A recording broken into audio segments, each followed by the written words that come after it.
ధన్యవాదాలు తెలుసుకుంటూ జై కాంగ్రెస్, జై జై కాంగ్రెస్. చేతి గుర్తుకే, చేతి గుర్తుకే, చేతి అందరూ పైకి లేపండి. చేతి గుర్తుకే, చేతి గుర్తుకే.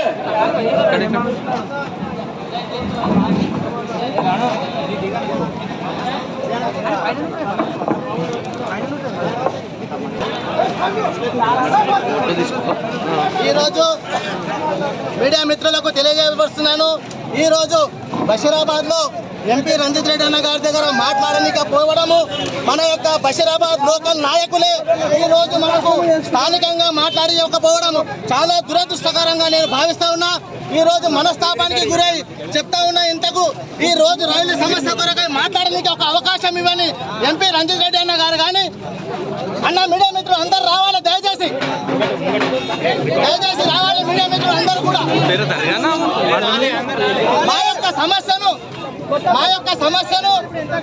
గత సంవత్సరంలో 25 రోజులు బషీరాబాద్ మండల ప్రజల కొరకు అన్ని పార్టీలు తీసుకొని నేను నిరసన తెలియజేస్తే ఈ రోజున ఈ యొక్క వేదికపై పిలిచి కూడా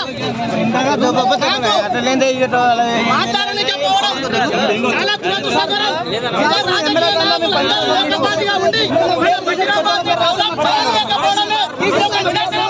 నేను చెప్తా ఉన్నాను, జ్ఞాపకం చేసుకున్నాను. రాజకీయ నాయకులు ఏకతాటిగా ఉంటేనే అభివృద్ధి చెందుతుంది, ఏకతాటిగా లేకపోతే అభివృద్ధి చెందదు. రంజిత్ అన్న, మీరు గతంలో ఇచ్చిన మాటగా మిమ్మల్ని మేము అడుగుతా ఉన్నాం. మేము మీకు ఏదైనా కానీ ఆలోచన అడుగుతామేమో, మీరు ఏ విధంగా అయితే గెలుస్తారో మేము కూడా చూస్తామని తెలుస్తా ఉన్నాం.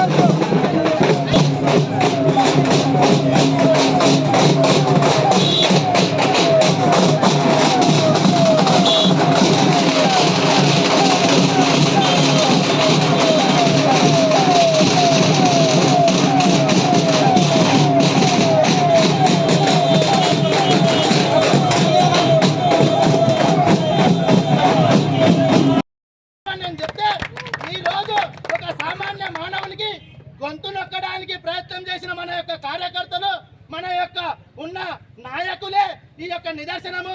ఈ విధంగా అయితే బషీరాబాద్ ఏ విధంగా అభివృద్ధి చెందుతుందో మనమే ఆలోచన చేయాలి. మనం ఎవరికి ఓటేయాలో మనం నిర్ణయించుకొని ఓటేయాలి. ఇటువంటి నాయకులకు ఓటేసి గెలిపిస్తే మనకు ప్రతిరోజు అవమానమే అని నేను ఈ సభాముఖంగా చెప్తా ఉన్నాను. ఇట్టి కార్యక్రమానికి వచ్చిన ఎంపీ రంజిత్ రెడ్డి అన్న గారికి, ఎంపీ రంజిత్ రెడ్డి అన్న down down, MP Ranjith Reddy అన్న down down, MP Ranjith Reddy down down, MP Ranjith Reddy down down, MP Ranjith Reddy down down. జై భారత్. ఎంపీ సభ్యులైన రంజిత్ రెడ్డి గారు బషీరాబాద్ కు తన క్యాన్వాసింగ్ పరంగా రావడం జరిగింది. అదే విధంగా ఆయన క్యాన్వాసింగ్ చేస్తున్న సమయంలో మా యొక్క సమస్యలు, బాధలు తనతో చెప్పడం చేద్దామని మాకు పిలిపించి పేరు చెప్పి జయరామాచారి పైకి రావాలి మాట్లాడాలని చెప్పేసి ఆ యొక్క స్టేజ్ పై పిలిపించి కూడా అవమానపరిచి ఈ ఉన్న రాజకీయ నాయకులే, లోకల్ ఎంపీపీ సభ్యులు, అక్కడ ఉన్న జడ్పీటీసీలు, మళ్ళా ఈ ఉన్న సభ్యులు, కాంగ్రెస్ పార్టీ సభ్యులు, నేను యావత్ బషీరాబాద్ లోపల అన్ని పార్టీలను కలిపి 25 రోజులు రైలు కొరకు నిరసన చేస్తే ఈ రోజున మన యొక్క సమస్యను ఎంపీ ద్వారా అడిగి ఆయన కూడా గతంలో